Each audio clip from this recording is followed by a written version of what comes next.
Welcome back to Whence Came You, a Masonic podcast featuring research papers and discussions related to Freemasonry. Here's your host, Brother Robert Johnson. This is episode 287. This week we've got a great program. I've got illustrious Brother Stephen L. Harrison, who stopped by to bring us another great segment of the Masonic Minute. And we're going to go a little bit back to basics this week with a few great papers that we have. I had every intention of having worshipful Brother John Ruark on to talk about astronomy/astrology together with Frater O. We had a little bit of a scheduling conflict, and so we're going to try to get that episode done as soon as possible, but I don't know exactly when that's going to happen. In addition, I was also unsuccessful in scheduling the next 10 for 10 Worshipful Master, but it is scheduled to have that interview done next week, so I hope to have that next week. And we've got Brother Stephen Higdon, who is a sitting Worshipful Master, who will be on the program. In the news this week, just to let everybody know, we did go ahead and publish a little bit of an agenda, and we've had some change to the agenda as well for the 300 Freemasonry's Legacy, Freemasonry's Future. Now, I do want to say that across the land, now that the date is really creeping up here, we've got a bunch of Grand Lodges now doing something. But the issue, I guess, is that there's a lot to be done, and you can do something very cool to celebrate, but largely these things that are happening are not to the caliber of what myself and a lot of other gentlemen have dreamed of. And so we started planning a big 300 party last year, almost a year and a half ago, actually. So basically what we have is 300 Freemasonry's Legacy, Freemasonry's Future, and what we're doing is we are having the biggest, coolest Masonic conference ever to celebrate 300 years of the United Grand Lodge of England. Our hats off to them, but also because they chartered so many of our lodges that it really is a bit of us as well. If you're interested, let me say June 23rd is the first day that it's happening, and so that's a Friday. We have early arrivals and registration, so beginning at noon we'll have some early registration, early vendor access, and a walkabout. That's kind of, just walking around DC. And those two last things, the early vendor access and the walkabout, we're going to have to play it by ear. Toward the evening, we'll have pizza, some fellowship, and some Facebook Live videos and such. So we might do some quick little video snippets on Facebook Live with some of the brothers there, and we can talk about some cool things live on Facebook with the TMR audience. June 24th, Saturday, at the George Washington Masonic National Memorial. We rented out the George Washington Masonic National Memorial. It's a big deal. The costs that go into this are not small, but we wanted to make sure we did this and did it right. So we've had a little change to the agenda just in the last couple days. We've got the welcome and short introductions. Now, when I say short introductions, we mean it. So we're talking about 20 minutes or less. We've got a brief history of the United Grand Lodge of England by Brother Mike Hambrick, who will be presenting that. We've got a craftsman's journey, a brand new, really cool presentation by Brother Stephen L. Harrison, 33rd. Then we're going to do a lunch. So there'll be a catered and a non-catered option, most likely. We're going to have a breakout discussion, part 1, which we're going to pool some topics. We'll split into groups, discuss our findings. We'll go into a break. Then we'll come back and we'll do more breakout discussions, part 2, and do the same thing. And then we're going to go and we're going to do Masonic trivia. So we'll have various topics, split into groups, and we'll have some pretty big prizes. And then here comes the schedule change. So whereas before we were going to do a live taping of TMR, we figured we would split that into those little Facebook size, those little bite-sized Facebook Live videos that we can do on Friday night. And really get the value out of this that we really wanted, right? So instead of a live taping of TMR, we're going to do a third breakout discussion. So we're going to get even more answers and even more collaboration between brothers and come away with even more value. And then at the end, we're going to start off with a cocktail hour. Then we're going to go into a festive board with Brother Mark Tabbert. We'll have a meal and some closing remarks by TMR. And then that's all going to come to an end relatively quick, right? So after the festive board, then that's going to be like probably 7, 8 o'clock when this is over. on a Saturday night. So we've got Afterglow, right? So we'll have more cocktails, more discussion, and further fellowship. We've been planning for, like I said, over a year, and we're all really looking forward to spending time with brothers from around the country who want to have these breakout discussions, who want to have the fellowship and to amalgamate ideas and come up with solutions to a lot of our questions about the craft and how we can make it better, more sustainable, and just, again, all around better. So we have frequently asked questions up. Will there be hotels to stay at a discounted rate? Yes. So we're going to be posting the details very soon on that. We've worked out a deal with 2 hotels in the area, both about an 11-minute walk from the George Washington Masonic Memorial. So it'll be very close. There will be tons of vendors, and we'll have a list forthcoming. If you want to be a vendor at this event, shoot an email over to the Masonic Roundtable at gmail.com. Can you bring your friend, your wife, your spouse, partner? Since this is not a tiled event, they can come, but there's not going to be other programs running for them if they're not into it. Keep that in mind. And also, all guests who do attend need to have a ticket. And what will be the attire for the event? So this is a question we've received lots of, and we talked about it, and I think it's pretty standard, right? So business casual for the majority of the day, coat and tie for dinner on Saturday night. So again, if you would like to participate in this, head on over to the masonicroundtable.com/300 or wcypodcast.com and just click on the link for the 300 event right there in the navigation bar. Other news. So no other real news other than the other day I finally picked up my latest edition of The Northern Light. The Northern Light is the Scottish Rite magazine for the northern jurisdiction of Freemasonry. The direction of the northern jurisdiction v. southern jurisdiction is very different, right? And I'm okay with that. You know, they're 2 different things, but much of the time I have pretty much made peace with the fact that the northern jurisdiction doesn't really value the symbolism or the esoteric nature of the degrees. And in this last issue I picked up that I just had sitting in my bag forever, I started flipping through the pages and I came across this article, and it blew my mind because I thought, how in the world did I not pick this up right away and see this article? We're going to read that on the show. We'll make sure that we provide that issue in the app extras, and we'll make sure we provide some links back to the Northern Jurisdiction's website so that you can get in contact with them and perhaps get any information out of the Scottish Rite that you need. With that, let's get right into this great paper.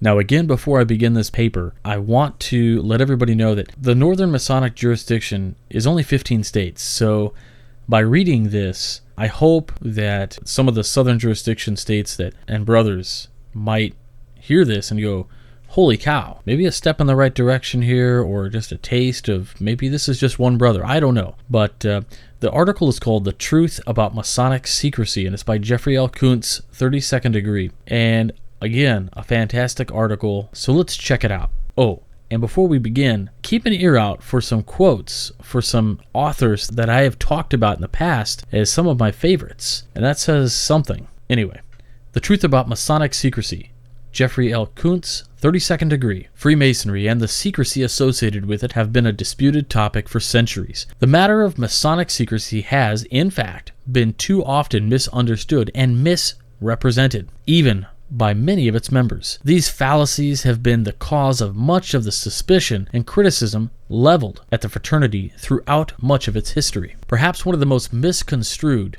and misused statements occasionally uttered by members in more recent times concerning Masonic culture is, quote, "There are no secrets," end quote. This seems, to some at least, to be about as tepid a statement by those attempting to make an apologia for the order as Masonry, quote, "makes good men better." As true as that may be, but the formal avowal is not even really true. This is one of those things showing the lack of knowledge of Masonic history and principles, even among some leaders within the membership. Joshua Gunn, 32nd Degree, a professor of communications studies and author of works on the occult, in the article in the 2007 edition of Heirdom, Volume 15, the official publication of the Scottish Rite Research Society, stated, quote, "Downplaying the secrecy of Masonic practice and ritual may be more detrimental to our fraternity than many realize," end quote. Naturally, as in all fraternities, business meetings and degree work of the various Masonic bodies are open only to fully initiated members. But is Freemasonry what is called a quote-unquote secret society? The term often conveys a rather adverse connotation. Reference books describe a secret society as performing some of the same practices as does Freemasonry. Rituals, including secret initiations, oaths, signs of recognition, inculcation of the order's mysteries, often by use of symbolism. It seems the problem defining it has to do with the purpose of such an association. Some were organized for criminal activities, whereas Freemasonry was created for such worthy causes as the advancement of universal brotherhood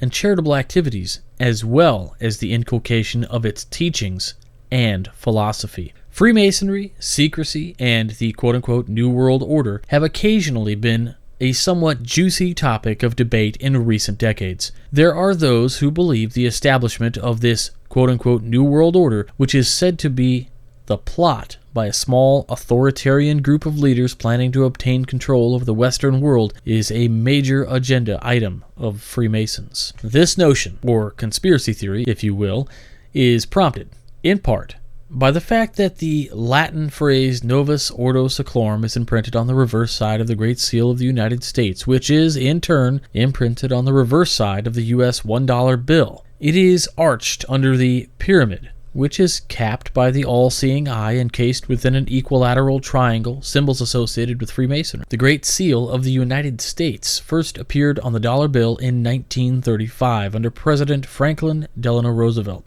who was a Freemason. The Great Seal was, of course, designed during the few years immediately following the Declaration of Independence by several early American leaders, including Benjamin Franklin, a devoted Freemason. These things help to contribute to the suspicion of those misinformed souls who think the order is involved with such a sinister scheme. If there were such an elite coterie, with such a world-changing plan, they would have to be frighteningly powerful indeed. The problem for the critics regarding that Latin phrase is that it actually translates as a new order of the ages, meaning the establishment of a new independent nation state of the United States of America by the Founding Fathers. By the way, the other Latin phrase, annuit coeptis, which is arched over the triangle, is translated, He, God, has favored our undertakings. Both these phrases are taken from Virgil's Eclogues. The William Morgan affair of the 1820s caused certainly one of the biggest furors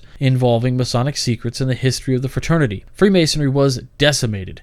As a result, in fact, a new political party, the Anti-Masonic Party, was formed. There were those who even called the order the Antichrist. The affair occurred nearly 2 centuries ago and has perhaps been adequately covered, but for the purpose of discussing Masonic secrecy, it is important to rehash here. In 1826 in Batavia, New York, William Morgan mysteriously disappeared after threatening to publicize Masonic secrets, initiatory rites in particular, after being rejected, it is said, from membership in a Royal Arch body. Suspicions were that he was kidnapped and murdered because of his threats, although nothing was proven one way or the other, despite the fact that extensive investigations were made into the affair. Morgan lived in Canada for a time and may or may not have been a member of the fraternity up there, but there is no evidence of his ever having been a member of a lodge in the United States. It is believed, however, that he made money as an itinerant lecturer on Masonry when back in the States. Morgan was thought of by many as being a rather shady character, heavy drinker, a deadbeat, having intermittently spent time in jail and made enemies easily, certainly possessing character flaws quite unbecoming of a Mason. It certainly is not beyond the realm of possibility that his disappearance and alleged murder were perpetrated by individuals having no connection at all to Freemasonry. Today, such actions taken against someone making the threats that Morgan made would appear to be way beyond the pale indeed, considering the seemingly widespread lack of earnestness among members toward the fraternity, especially the ideological and philosophical aspects of it. It should be pointed out here, too, that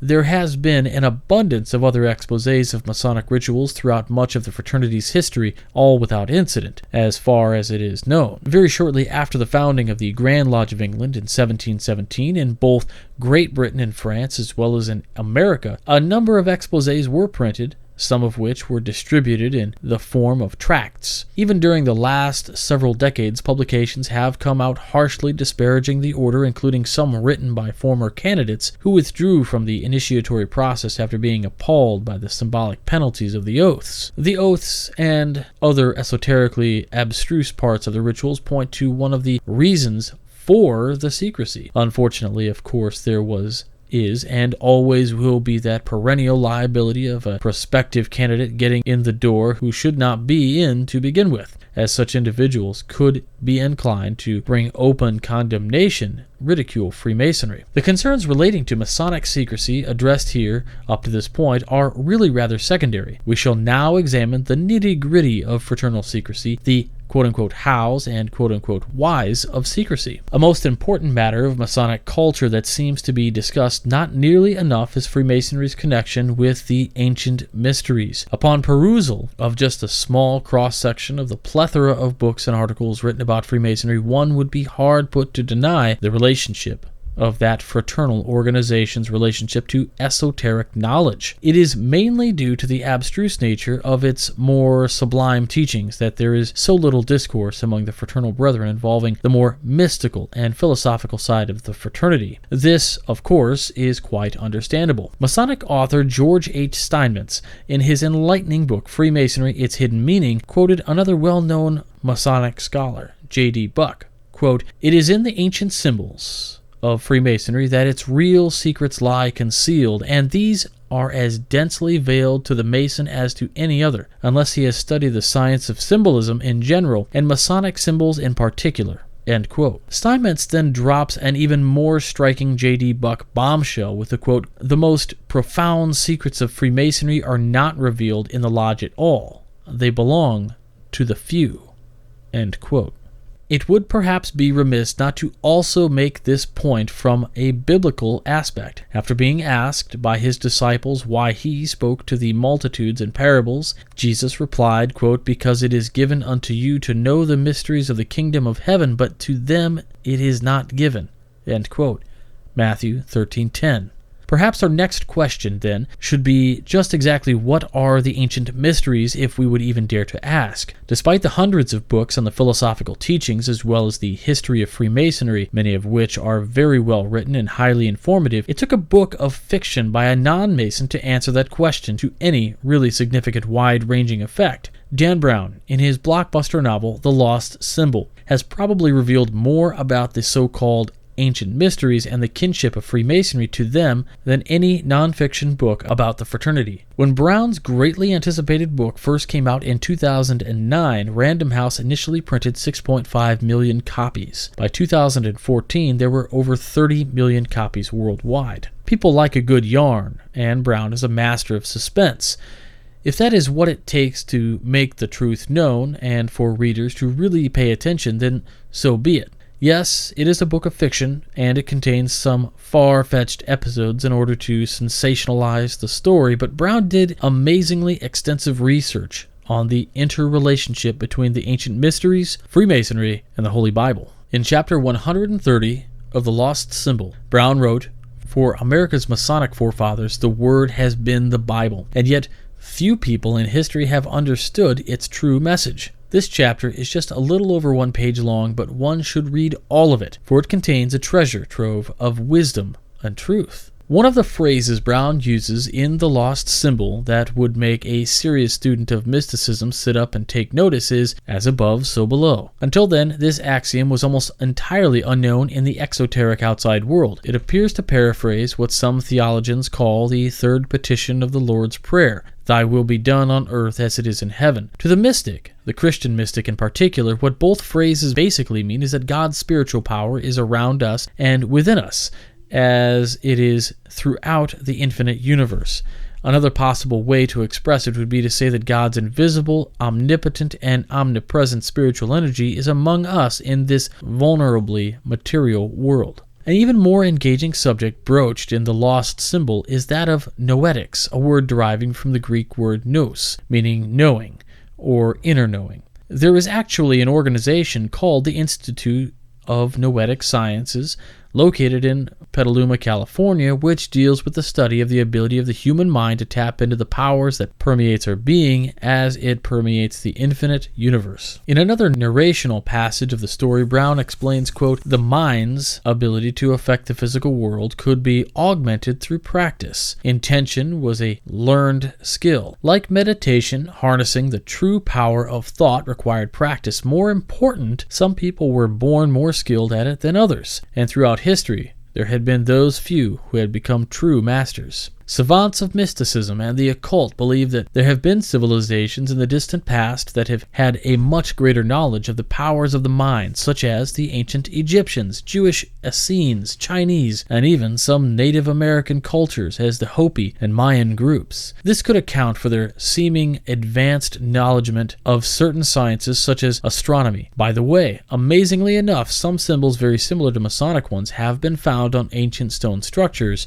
of these ancient peoples. Modern occult students also believe some ancient adepts of psychic powers misused these forces for evil purposes, and that is what led to the establishment of a secret initiatory system in order to prevent these abuses from getting into the wrong hands. Secret signs, passwords, and grips were also created somewhere along the line. Quote, "The more profound secrets of nature, science, and art were not to be entrusted to the masses," end quote, explained Dr. H. Spencer Lewis in his book, The Complete History of the Rosicrucian Order. In 1958, the science fiction movie The Fly, starring Vincent Price, the character he portrayed ended the tragic story by saying, quote, "The search for the truth is the most dangerous work in the world." On a lighter note, there is the story of a lady along a parade route jokingly yelling out to the marching commandery of Knights Templar, "Where is the Holy Grail?" One of the Sir Knights retorted, "We could tell you, but we'd have to kill you."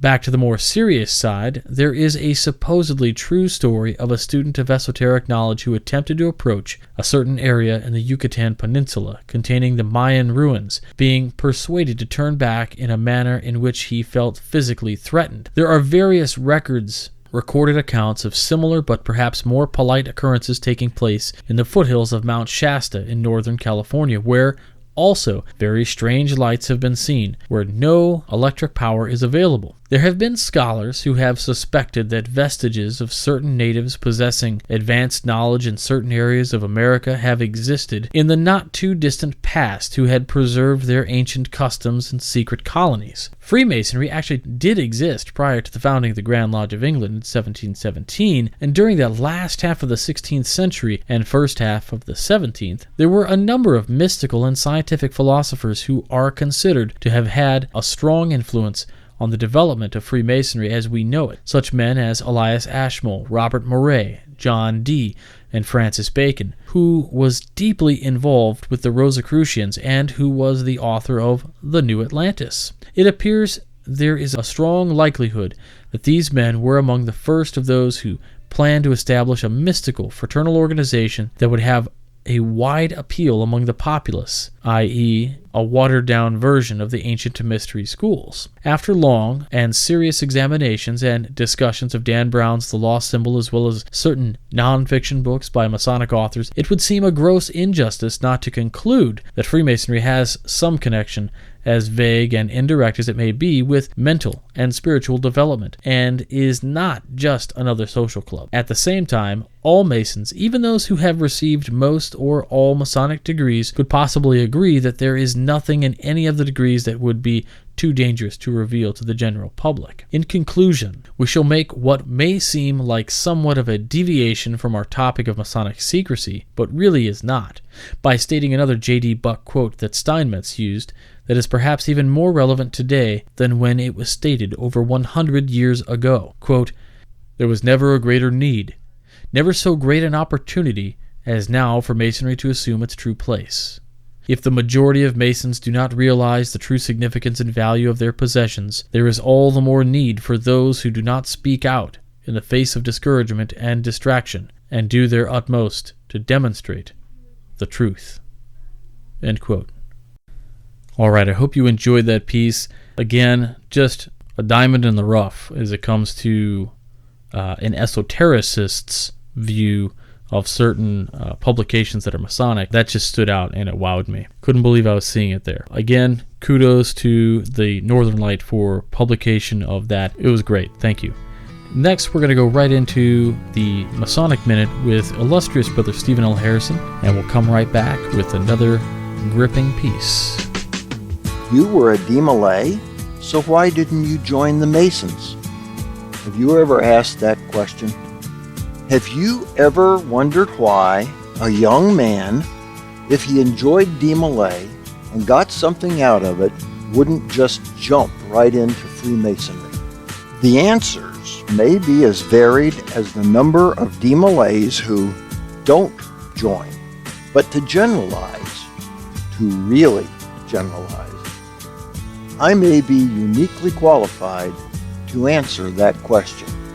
I wasn't just a De Malay. I was a super De Malay. I was my chapter's first representative De Malay, first Chevalier, held all the offices, published the newsletter, and had so many merit bars I practically tripped over them when I walked. Then one day I turned 21 and poof, I wasn't a De Malay. And for the next 30 years or so, I never gave Freemasonry a single thought. What happened? And during that time, were my experiences similar to others who didn't join? When I turned 21, I was in college. I had not visited my chapter for at least a couple years. De Malay not only wasn't on the top of my list of priorities, it was, in fact, not on the list at all. I had new friends, new activities, and those pesky courses I had to take. I had gone from being super De Malay to one of those dreaded members in name only. De Malay became a distant memory, and along with it, any thought of the Freemasons. Of course, not everyone goes to college. At that age, some go into the military, and others just get busy starting careers and families. So when I got out of college, I joined the ranks of those who were getting started in their careers and life in general. Getting started is tough. You're a big boy now, and you don't have time to sit back in your rocker and reminisce about those halcyon days in De Malay. It may be anecdotal, but of the guys I knew in De Malay, far more of them who did not go to college or attended a local university became Masons. There are other factors to be sure.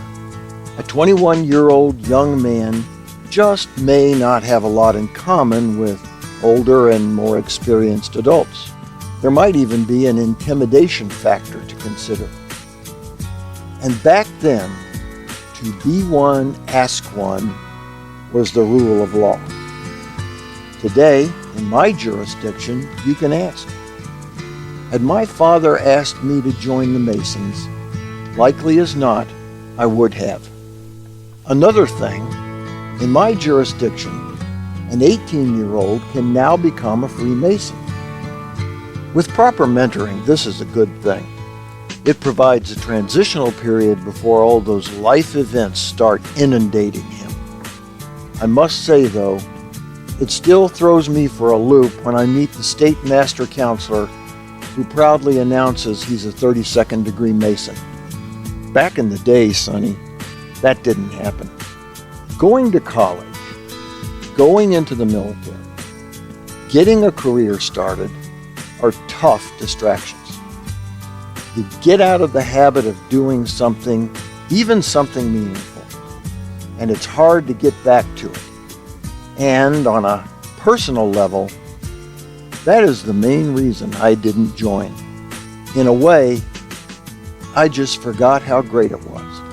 I might add, that also applies to our brothers we don't see anymore. They lose their enthusiasm for coming to boring meetings, get distracted by other things, and before you know it, join the ranks of those dreaded members in name only. Absence makes the heart grow fonder, it seems, does not apply to Freemasonry. For the Whence Came You podcast, this is Steve Harrison with the Masonic Minute.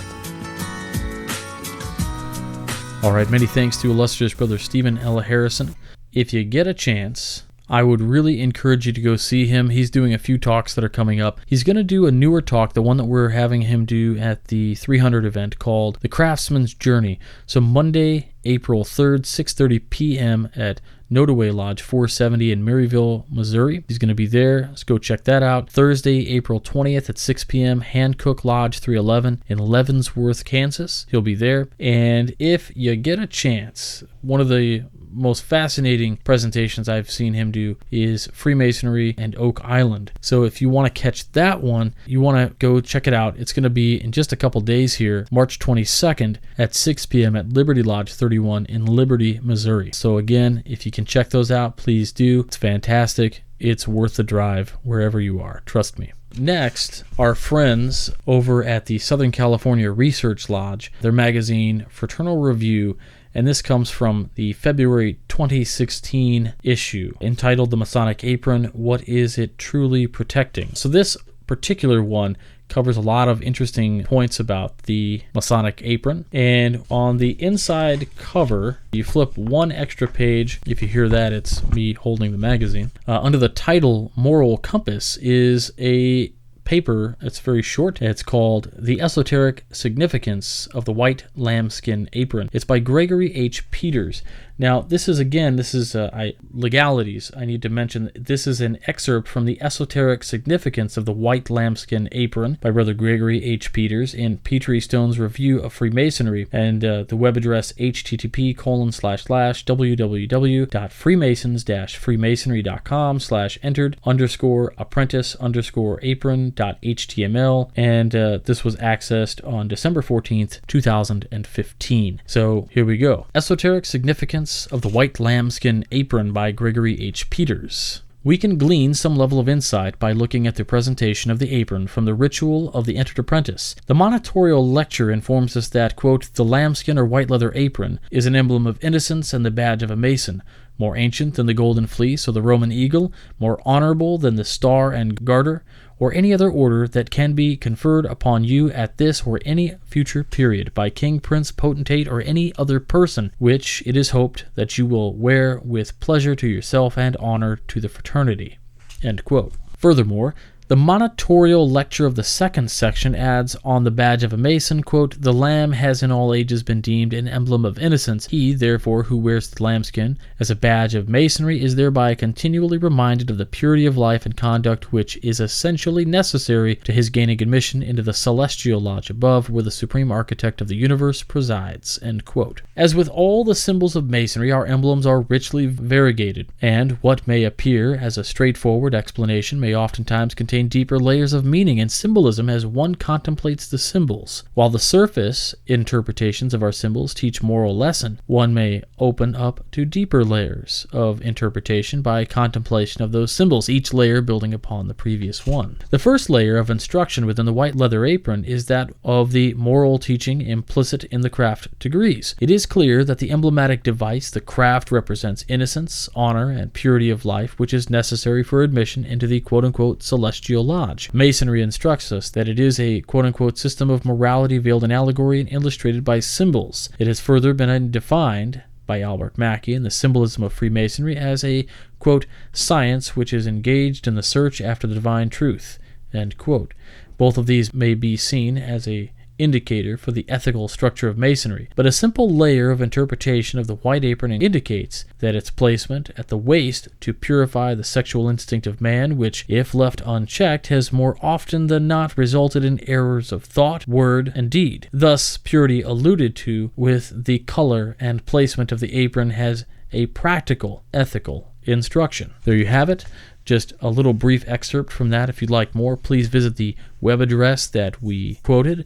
I'll also have that in the show notes. That's it for this week. I thank you very much for coming along on the educational journey that is this program, and it is made possible by you, the listener. We are listener-supported Masonic education. So how do you become a supporter? How do you become a producer of this program? Very simply, by going to wcypodcast.com and clicking on the Support the Show tab, and you can either buy a pin, you can do some shopping, or you can make a direct donation to the show. Any one of those things, all the money that we raise goes right back into the production of this show. We do have a great lapel pin that was painstakingly designed by both Brother Jason Richards and Brother Juan Sepulveda, and this is not something that is available anywhere else, so you can only get it here. This is not something that you'll find in the little plastic square bins at the Grand Lodge sessions. You're not going to see 100 of these just sitting in a thing and guys selling them for $2. It's just never going to happen. We own this. This is ours, and this is to produce this program. And when you wear this, you're telling people, hey, I produce Masonic education. What do I produce? Go check out the website. We produce this program. And that's largely what this is. It's by you, for you, and it's fantastic. And I can't thank you enough for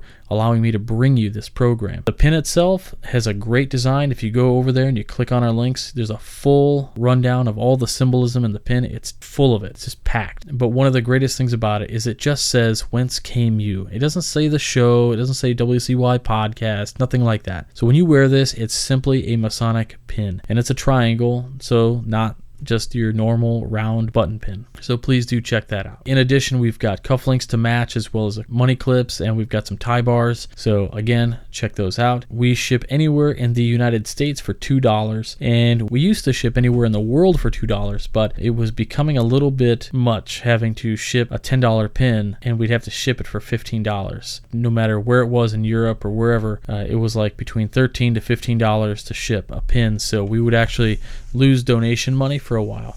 So we needed to change that, so we will ship anywhere else in the world for $15. If you are in Canada, please just choose domestic shipping in the US and we'll take care of that. If it doesn't allow you to do that, shoot me a message and we will definitely refund a portion of your shipping costs. I am not about to price gouge on shipping. The other thing is we have where to shop. We've got some exclusive agreements with a few cool retailers who have agreed that if we put up their links, they will send us a little bit of the purchase back to support this show. So one of them is something I'm really proud of, which is buybankersbest.com. That is owned by Brother Levi Banker, who has worked with me to create a couple exclusive products, King Solomon's beard oil and beard balm. Check those out. 20% comes back to the show if you use the promo code BBWCY357. Check that out, please. In addition, we've got the new Alpha Brain Instant and regular Alpha Brain, so you can check those out. Click through our links, use promo code WCY. You'll get 10% off. It's amazing stuff. I use it almost every day. You can read all about it right there on our site, and if you don't like what that says, they've got plenty of documentation on their own site as well. But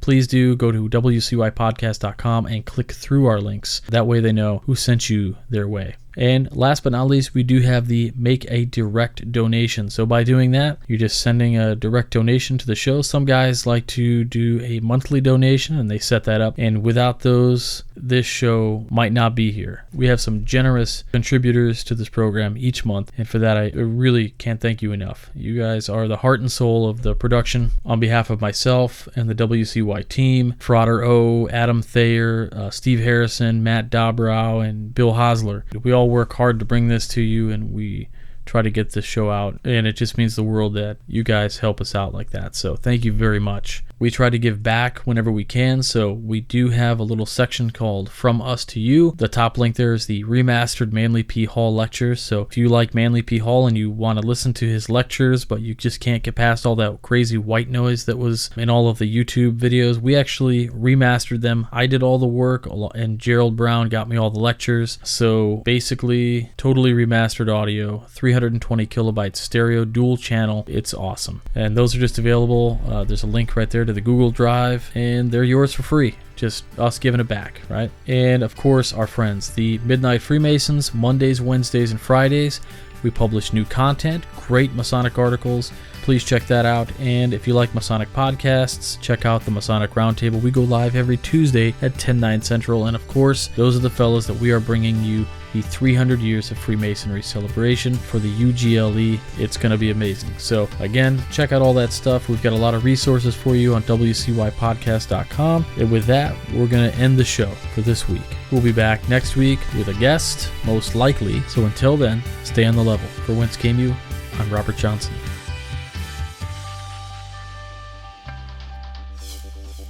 You've been listening to Whence Came You, a Masonic podcast featuring research papers and discussions related to Freemasonry with your host, Brother Robert Johnson. Be sure to join us for our next edition.